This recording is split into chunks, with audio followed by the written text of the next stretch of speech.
अस्सलाम वालेकुम वरहमतुल्लाहि वबरकातुहू। दोस्तों, ये मेरे पास आज एक इलेक्ट्रॉनिक कॉटरी है। ये सर्जिकल इक्विपमेंट है, ये हॉस्पिटल इक्विपमेंट है। और इसमें ये प्रॉब्लम है कि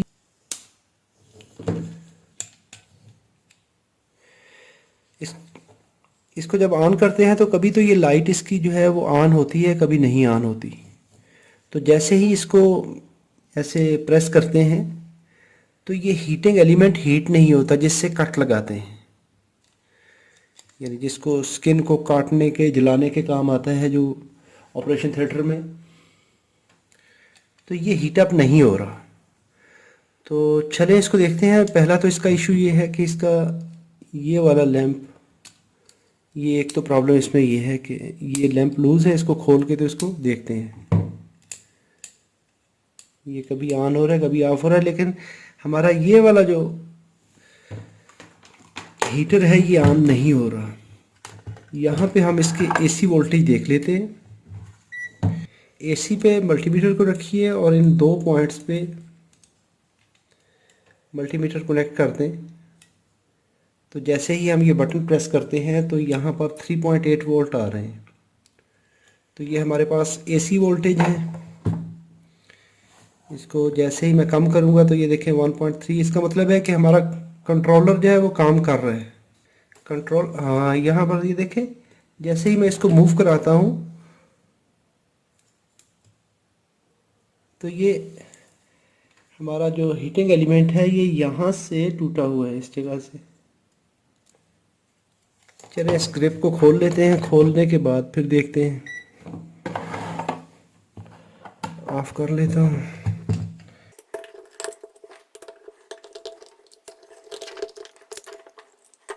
बहुत सादा सी ग्रिप है इसमें।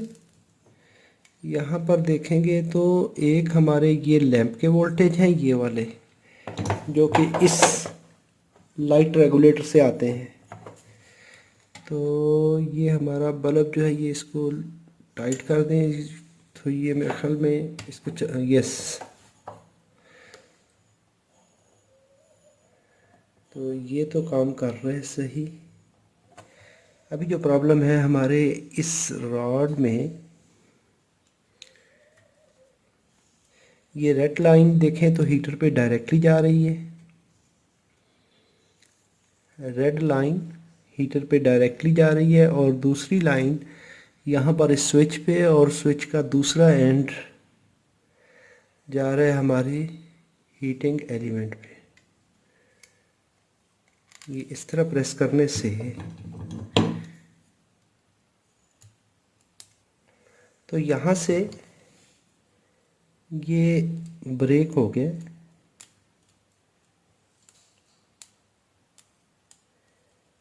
अभी इसको देखते हैं कि इसका कैसे हल करते हैं।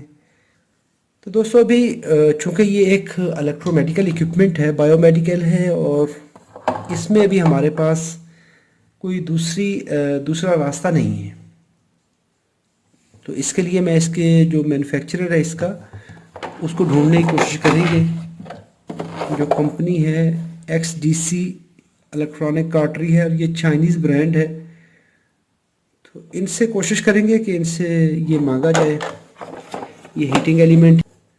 अभी इन चीज़ों का सबसे बड़ा जो ड्रॉबैक होता है, इनका आपको अल्टरनेट या स्पेयर पार्ट्स नहीं मिलते, या इनका कोई ट्रबल शूटिंग मैनुअल या पार्ट्स मैनुअल नहीं होता। लेकिन कोशिश करेंगे कि इनके मैन्युफैक्चरर से इनकी अगर वेबसाइट मिलती है तो वहाँ से परचेज़ करेंगे। चले इसका अभी सर्किट देख लेते हैं। सर्किट देखने के लिए इसके नीचे 4 स्क्रू हैं यहाँ पर लगे हुए थे, 1 2 3 और 4। ये चारों स्क्रू खोल लेते हैं। ये मैंने पहले खोल रखे हैं ताकि टाइम बच जाए हमारा। तो ये हमारा इसका स्पोर्ट हैंडल है, टॉप कवर उतार दिया। अभी इसका इंटरनल स्ट्रक्चर कुछ इस तरह का है, बिल्कुल सादा सा है। ये इसकी मैंने सर्किट डायग्राम बनाई है। वैसे अगर आप नेट पे इसकी डायग्राम ढूंढेंगे तो आपको नहीं मिलेगी। इसको साथ साथ देखते हैं और इसमें क्या क्या चीज़ लगी हुई है उसको तफसील से देखेंगे। सर्किट देखेंगे तो यहाँ पर लाइन और न्यूट्रल 2 इनपुट लाइंस हैं और उसके बाद 2 फ्यूज़ हैं। यहाँ पर देखेंगे तो ये लाइन और न्यूट्रल आ रहा है और यहाँ पर ये 2 फ्यूज़ हैं। दो फ्यूज़ में से गुजरने के बाद हमारी ये सप्लाई, अभी ये देखें कितना अच्छा डिज़ाइन है कि उसने दोनों लाइन के अंदर फ्यूज़ इस्तेमाल किए हैं क्योंकि सेफ्टी को पेश नज़र रखते हुए। इसके बाद ये दोनों लाइनें पहुंच जाती हैं स्विच पर। यहाँ पर देखेंगे तो ये स्विच का एक एंड है और ये इसका दूसरा एंड है। जो नीचे वाले सेंटर कनेक्शन है ये वाले, यहाँ पर हमारी ये सप्लाई आ गई और इसके स्विच की आउट पे देखेंगे तो 4 तारें आउट हो रही हैं। 2 सुर्ख कलर में है, जो रेड कलर में है वो आ रही हैं सीधी इस छोटे ट्रांसफार्मर पर। तो ये छोटा ट्रांसफार्मर जो है ये देखें, इस स्विच से ये 2 तारें निकली रेड वाली यहाँ पे आ गई और इसके आगे देखेंगे तो ये 2 तारें हैं जो ग्रे कलर में है। एक आ जाती है एलईडी के इस एंड पर और एलईडी का यही एंड यहाँ से आउट होके जा रहा है कनेक्टर पर आउट होने के लिए। और ये वाली तार यहाँ से आती है और इस 22 ओम के पोटेंशियोमीटर पे आती हुई इससे इसी पॉइंट पर जाकर एलईडी के दूसरे एंड को मिल जाती है। तो इसका मतलब है जब हम स्विच ऑन करेंगे तो ये सप्लाई के वोल्टेज इसको भी मिलेंगे इस लाइन पे और यहाँ से होते हुए यहाँ पर पहुँच जाएंगे, तो एलईडी ऑन होनी चाहिए। और जब हम इस वेरिएबल रजिस्टर को घुमाएंगे तो इसके घुमाने से ये रजिस्टर इन सीरीज़ आएगी और वोल्टेज ड्रॉप करवा के हमारे आउटपुट सर्किट को चले जाएंगे। तो नतीजतन जो लाइट है वो कम या ज़्यादा होगी। जो ये वाली लाइट है यानी आप इसको वोल्टेज ड्रॉप करवा के दे रहे हैं, तो ये है इसका लाइट कंट्रोल। सादा सा सर्किट, यानी ट्रांसफार्मर से वोल्टेज लिए 2.5 वोल्ट, 220 दिए, 2.5 लिए, 2.5 वोल्ट लिए, सीधे एलईडी पे, ना कोई रजिस्टर ना कोई चीज़, सीधे साधे वोल्टेज दिए।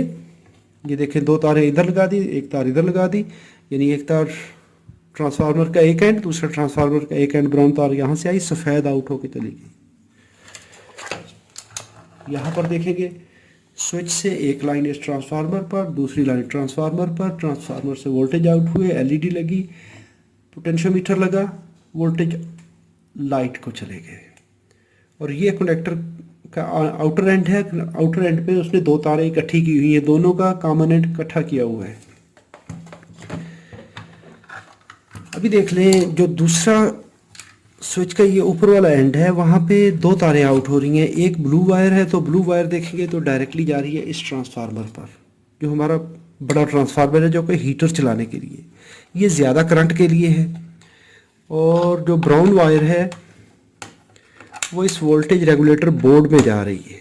ये एक डिमर बोर्ड है, जैसे पंखों के अंदर लगा होता है, बिल्कुल वही सर्किट, उससे मिलता जुलता, कुछ थोड़ा बहुत 19-20 का फ़र्क होगा, बाकी सेम टू सेम वही सर्किट है। एक लाइन हमने कहा था सीधी चली गई, दूसरी लाइन इस स्विच से निकली, ये ब्राउन वाली वायर सीधी यहाँ पर आ गई और यहाँ से आते हुए यहाँ पर देखेंगे तो ये हमारा एक 100 माइक्रो हेनरी का कॉइल है। इस कॉइल के एंड से निकलेगी और A2 पे चली जाएगी, सॉरी A1 पे चली जाएगी। यहाँ पर लगा हुआ है TLC 336, ये देखेंगे तो लाइन सीधी, एक कैपेसिटर लगा A2 पे चला गया, कॉइल लगी A1 पे चली गई, एक कैपेसिटर लगा DB3 32 वोल्ट का डाइक लगा हुआ है, ये ट्राइक लगा हुआ है TLC 36। तो एक 5K की रजिस्टर और 680K का पोटेंशियोमीटर, ये टोटल इतना सा सर्किट है।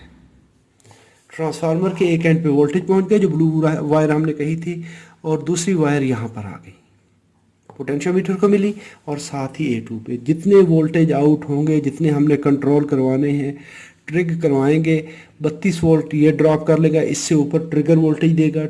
680K का रजिस्टर ये है, एक रजिस्टर, 2 रजिस्टर ये, और यहाँ से पल्स आएगी तो ये मिल के यहाँ पर ट्रिगर लेवल देगी। तो यहाँ पर ये उसकी कंडक्शन को कंट्रोल करेगा। कैसे? चलिए इसको हम पावर ऑन करके देख लेते हैं। इसका ये गेट है, ये वाला, जहाँ पर ये हमारा 32 वोल्ट का ट्रिगर डायोड लगा हुआ है, जिसको डाइक कहते हैं। तो जो वोल्टेज हम आउट ले रहे हैं वही वोल्टेज यहाँ पर रेड वायर से लेके हम, ये वाली रेड वायर है, तो 680K के पोटेंशियोमीटर पे इस पे दे रहे हैं। इससे ये ग्रीन वायर वापस आ रही है जो कि ट्रिगर लेवल एडजस्ट करवाने के लिए। तो वो इस 5K के रजिस्टर से गुजरेगी। रजिस्टर से गुजरने के बाद इस डायक पे चले जाएंगे, इस पे जाके समिंग पॉइंट पे वोल्टेज सम होंगे और इस ट्रिगर को ये वाला जो TLC 336 है तो इसको ट्रिग करवाएगी। चलिए इसके वोल्टेज देख लेते हैं और साथ में इसका फंक्शन भी चेक कर लेते हैं। तो ये क्या करेगा कि जितना हम वोल्टेज लेवल एडजस्ट करेंगे वो वोल्टेज लेवल यहाँ पर उतने वोल्टेज ड्रॉप होके इस ट्रांसफार्मर को कम मिलेंगे। तो नतीजतन क्या होगा कि जो सर्किट है उसकी आउटपुट कम होना शुरू हो जाएगी। AC वोल्टेज कर लेते हैं और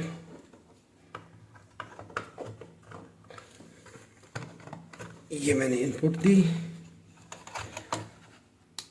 ये पावर ऑन किया। अभी देखिए 233 वोल्ट है, मैंने इसको फुल क्लॉकवाइज किया हुआ है, यानी फुल पे किया हुआ है। जैसे जैसे मैं इसको कम करता जाऊंगा तो जो ट्राइक है उसकी ट्रिगर लेवल एडजस्ट होता जाएगा, ट्रिगर कम होता जाएगा और उस ट्रांसफार्मर को उतने वोल्टेज कम मिलना शुरू हो जाएंगे। अभी इस जगह पे ट्रांसफार्मर को 119 वोल्ट मिल रहे हैं, जब इसको घुमा रहे हैं तो उतने वोल्टेज बढ़ते जाएंगे। अभी फ़र्क क्या हो रहा है कि जितने आप ट्रांसफार्मर को कम वोल्टेज देंगे उतने ही कम आउटपुट में मिलेंगे। टोटल इसमें इतना फिनोमेना है जैसे बिल्कुल हमारे जो सीलिंग फैन होते हैं वहाँ पे इसी तरह का सॉफ्ट डिमर लगा होता है तो वो वोल्टेज कंट्रोल करवा रहा होता है। तो अगर यानी किसी जगह पे आपको फॉल्ट आता है तो आप इस डायग्राम को फॉलो करते हुए इसको बड़ी आसानी से ट्रबल शूट कर सकते हैं। ये देखिए 100 माइक्रोहेनरी का कॉइल है, यहाँ पर कैपेसिटर है, ट्रिगर लेवल है, एडजस्ट होगा, उतना ही ये वोल्टेज कम या ज़्यादा करके दे देंगे। अगर यहाँ पर ये TLC 336 लगा हुआ है, ट्रॉइक है, गेट सेंसिटिव है, अगर नहीं मिलता तो यहाँ पे आप इस पूरे सर्किट को रिप्लेस कर सकते हैं। जो आम फैन डिमर होता है वो भी यहाँ पे लगा सकते हैं। तो जितने वोल्टेज आप यहाँ पे अप्लाई करेंगे वही वोल्टेज यहाँ से स्विच होके आउट होंगे तो हीटर को चले जाएंगे। तो हीटर के जो कनेक्टर है आउटपुट वाला, वहाँ पर उसने दो तारों को कॉमन कर दिया। जैसे मैंने कहा था कि दो तारें यहाँ पर ये वाली कॉमन कर रहे हैं, तो इस कनेक्टर के अंदर उसने यहाँ पर ये इन दो वायर्स को इकट्ठा कर दिया है। यानी ये जो दो वायर्स हैं इनको इकट्ठा कर दिया, यहाँ से हीटर और यहाँ पे दूसरा उसने इस्तेमाल कर लिया लाइट के लिए। दोस्तों उम्मीद करता हूँ ये वीडियो आपको अच्छी लगी होगी। अगर अच्छी लगी है तो इसको लाइक कर लीजिए। अगर आपका कोई सवाल हो तो कमेंट में लिखिए। अपना बहुत सारा ख्याल रखिए। अस्सलाम वालेकुम वरहमतुल्लाहि वबरकातुहू।